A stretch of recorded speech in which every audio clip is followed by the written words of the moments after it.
Okay, so we'll just revise quickly and then we shall begin our lesson. Yes. So, good morning all of you who are watching. Today I'll continue, of course, but first of all, a quick revision of what I taught yesterday. Okay. So, you see, first of all, the poet says, I think I could turn and live with animals. They are so placid and self-content. So the poet seems to like the company of animals because they are so calm and quiet, placid, and self-contained. Self-contained means they are in full control of the self, unlike human beings. Animals seem to be in full control of the self. Therefore, the poet has preference for the animals. Okay, he wants to live in the company of animals. Now let's move on to the second stanza. Here he says, he makes a direct comparison between animals and human beings. He says they do not sweat and whine about their condition. Sweat and whine means they do not complain. Okay, like human beings, animals do not complain. Okay, about their condition. Whatever condition they are in, they are satisfied at that. They do not, like human beings, they do not complain about any uneasy or embarrassing situation. Okay, human beings tend to become nervous, stressed, and they start complaining when the situation is not in their favor, whereas the animals do not have any such complaining tendency. Next, they do not lie awake in the dark and weep for their sins. It means human beings lie awake in the dark, right? It means whenever human beings, okay, commit some sins, and when they realize afterwards, that tends to affect them even in their sleep hours at night. So whenever human beings commit some sins and they realize their mistake, then they tend to complain. Okay, they tend to become stressed, repentant, and it affects their sleep time also. They go to bed, but they keep awake till late at night. On the other hand, in the world of animals, there is no such regret, there is no such sense of sins. Okay, they do not have realization like human beings. They do not have realization of the sins. Therefore, they sleep peacefully. Unlike human beings who are very much repentant over their word, over their action. Right? So, like human beings, animals do not lie awake till late at night. They have a peaceful sleep. Okay. Next, they do not make me sick by discussing their duty to God. Like you see, human beings, in spite of talking about religious matters, in spite of being involved in religion, they tend to make sins. Then the poet is making a mockery here. The poet is ironical. Poet says that the situation, human beings are so ironical. In spite of being involved in religion, in spite of talking about religious matters, they tend to commit sins. Okay, they tend to commit sins. Okay, whereas animals do not discuss about God. Okay, they do not have any attachment to God like human beings. So here he is talking in favor of animals. Why? Because human beings are like so ironical in nature. Okay, they go to temple, they go to church, but at the same time they keep making or keep committing sins. Therefore, the poet is ironical here. He is making a satire on the human beings, saying that if you are wasting time on talking about religious matters, then you must make sure that you don't commit any sins. You are committing sins, at the same time you are spending your time talking about religious matters. Okay, so it's an ironical and satirical statement, you can say, on the part of the poet about human beings. Therefore, he speaks in favor of animals. Animals do not commit sins, therefore they have peaceful sleep. Okay, animals do not have any realization of God, therefore they do not think about God.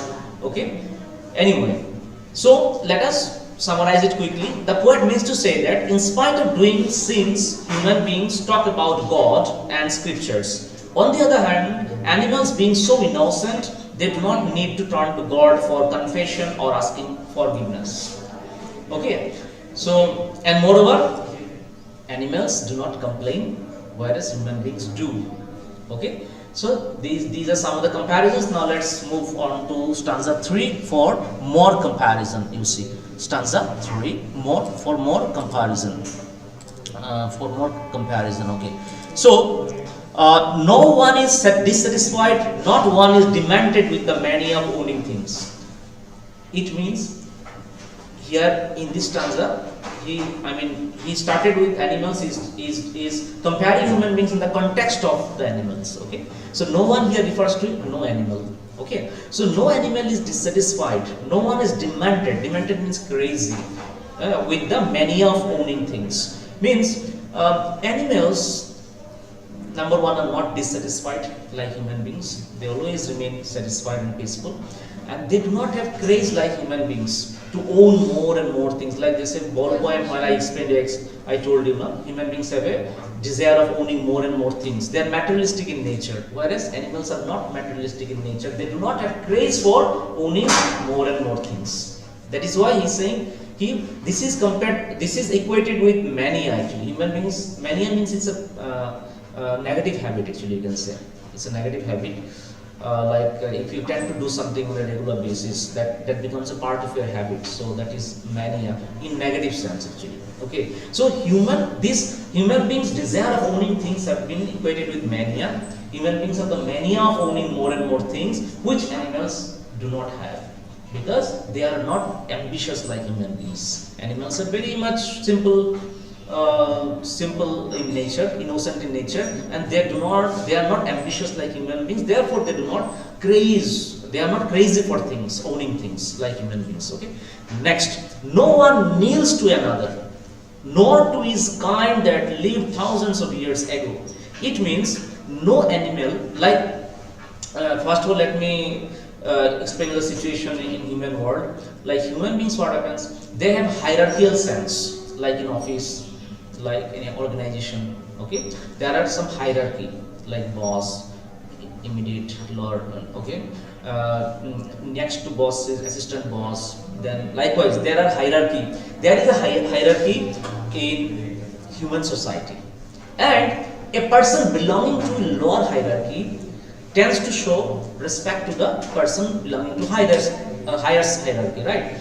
In the animal world, on the other hand, there is no such record, even thousands years back, to suggest that animals knelt down to their fellow animals. Okay, a small animal will kneel down before the big animal. There is no such evidence in the animal kingdom, even 1,000 years back. But in the human society, that hierarchical sense is very much prevalent even now. So he says that human beings tend to unnecessarily show respect to their superiors, okay, or their seniors, and they kneel down unnecessarily. Okay. So in the process, what you can see, when there is a social setup where there is strong hierarchy present, in that case, human beings will remain unhappy, no? Because someone might hurt somebody. There might be some discrimination in terms of getting privilege. Okay, a person belonging to higher hierarchy will get more privilege than a person in lower hierarchy. Okay, so because of discrimination, because of social hierarchical setup, there might be some discontentment, unhappiness. Okay, violence also. That is why the poet condemns this hierarchical setup in human society and says that animals are better. Why? Because they don't have any hierarchical sense in their mind like human beings. Okay. Now, just prose explanation. As all animals are self-contained and equal, See, in the animal world, all are considered to be equal. Understood? There is like, unlike human society where there is a lot of differences. Okay. As all animals are self-contained and equal, there is no question of respect to some and insult to others. They are never unhappy like human beings. Okay. So remember that whenever you are studying this point, you please see the explanation part in the website also, because alongside the poetry lines I have given prose explanation. Okay, so please do refer back later on when you are at home. Okay, now let's move on to stanza 4. So you see stanza 4. So they show their relations to me and I accept them. They bring me tokens of myself. They evince them plainly in their possession. Okay, so they show their relations to me. They here refers to animals. Animals seem to have what human. Okay, animals show their relation with me. Okay, what kind of relations do you think human beings and animals have? Okay, what kind of relations do you think human beings and animals have? So here you can see the qualities that human beings used to possess long back are the qualities, inherent qualities that animals are also possessing even now. But the point means to say that there was some similarity between human beings and animals in terms of values. Okay, but now animals have retained their values, sustained their values, whereas human beings have taken leave of their values. Okay, in what way? Let's find out. You see, they bring me tokens. Tokens means good qualities. They bring me tokens of myself. They evince means display. Animals display them plainly in their possession. Okay, now what are these qualities? Okay, what are these tokens? Tokens means here good qualities like kindness, self-contentment, innocence. Human beings के पास भी था ये सब पहले. But as society, civilization changed, as society became more progressive, people became more materialistic, the financial status improved, industrial revolution took place. Okay, and gradually human beings became mechanical and they took leave of their values. Okay, so but on the other hand, animals still show, evince matlab they still display tokens of myself. Tokens of myself here refers to all the values for myself. Here is a metaphor for all the human beings. Okay, the poet refers to himself as myself here. See, he says not myself, and by myself he means the whole human race. All human race on earth once possessed same qualities which animals are now evincing or showing. But unfortunately, human beings have taken leave of those values and animals are still carrying those values. So that is why it is said, I wonder where they get those tokens. Did I pass that way huge times ago and negligently dropped them? Was it me? I means here the all human beings. Whether human beings have neglected those values and passed it on to animals, for which animals have got these values now. He is wondering, if animals are having, why not human beings? Okay, so he is saying in a very mocking and as well as humorous way, might be thousands of years before, human beings have negligently dropped those values or transferred those values to animals. That is how they have been carrying those values till now. It means he means to say that animals have got those values from human beings long thousands of years ago, and now human beings are not having, animals are still continuing with these values. Okay, that is the meaning of this. I wonder where they got those tokens. Did I pass that way huge times ago and negligently dropped them? Did I pass? I here refers to literally in the poem poet, but metaphorically the entire human race. Okay, might be human race thousands of years ago negligently transferred those values to animals, for which animals are showing those values till today. Right? So, what is the theme? What is the prose connotation of this? You see, animals seem to have what humans once had, virtues like kindness, self-contentment, and innocence. Animals possess those qualities what humans possessed long time ago. Next, the poet wonders that humans gave up those qualities and they have been passed on to animals. Right, next. So at last the poet introspects himself. Introspects means he studies. Introspect means if you look within yourself and you study. Okay, if you critically think, look within, introspects himself and wonders whether animals picked up those human virtues when he dropped them carelessly long time ago. Okay, so that is about animals. Here, the literary devices are anaphora. Number one is anaphora, like use of repeated words at the beginning of two or more consecutive lines, like they do not. So they do not, you can see they do not is repeated 2 consecutive times or 3 consecutive times. Okay, so this sort of repetition, if 2 lines start with the same repetition, okay, of the words or phrases, they are called anaphora. Okay, so they do not are the examples of anaphora. Now let's move on to another poetic device that is called metaphor. For example, sweat and wine. Sweat and wine refer to the cries and complaints of human beings. So, sweat and wine. Sweat and wine are the examples of metaphor. Okay. You see in the poem it is given, so you underline sweat and wine and then write metaphor. You underline sweat and wine and write metaphor. Okay. Next, the inner qualities of human race are referred to as tokens. Okay. So tokens is also an example of metaphor, right? So if there is a question, what is the poetic device used when the poet mention tokens? So you write metaphor. How it is metaphor?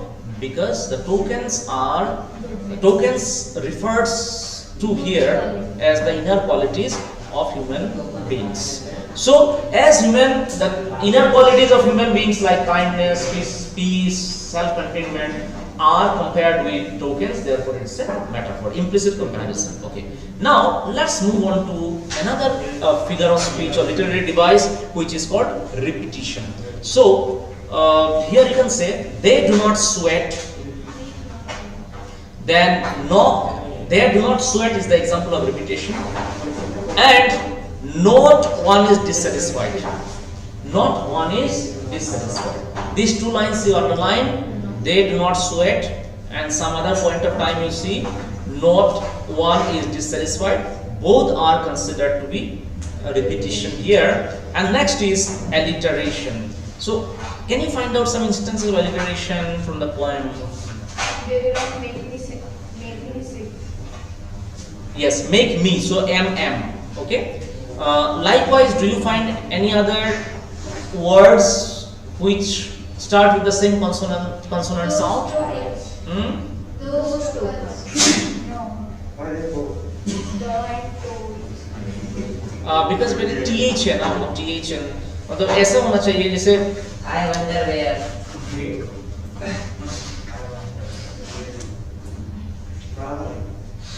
there also wh is coming. Yes. It should be single consonant like am, and, okay, p, b likewise. Do you see? Because wh is deep point, so they are sounded together actually. Okay. So single sound चाहिए. Long and long. Long. And long. Yes. But long and long, na? L. So likewise, alliterations are those words, consecutive words or near consecutive words, near successive words, which begin with the consonant sound. It is called alliteration. And then you can see there are several questions given of NCERT. So those NCERT questions also you've got to write down in your classwork notebook, right? So please do write down the NCERT textbook in your questions in your English notebook. Okay, see here they are given. Notice the use of word turn in the first line. See the NCERT, refer to the NCERT questions. Like it is given, notice the use of the word turn in the first line. I think I could turn and live with animals. What is the poet turning from? Yes, the poet is turning from the world of humans to the world of animals.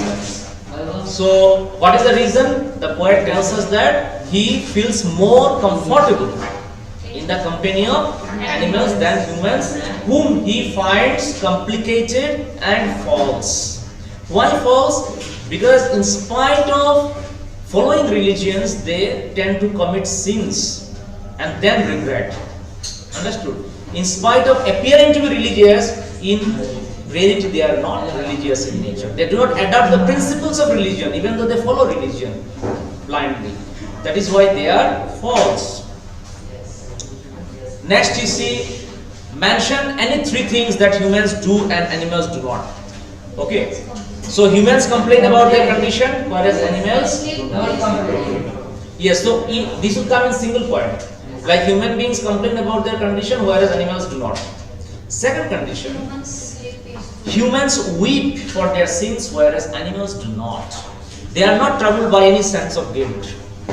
Next, humans are obsessed with the mania of owning things, whereas animals are not. Right? Okay, another next question. So, likewise, you find out at least 4 instances of comparison between humans and animals. Okay, so just I mentioned 3 here, na? You can write another one also. Okay, so next question you see, do humans kneel to other humans who lived thousands of years ago?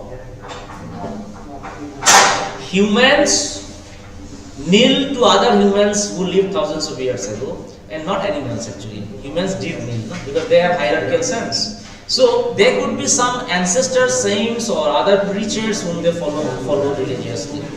Understand? So we follow actually. Do humans kneel to other?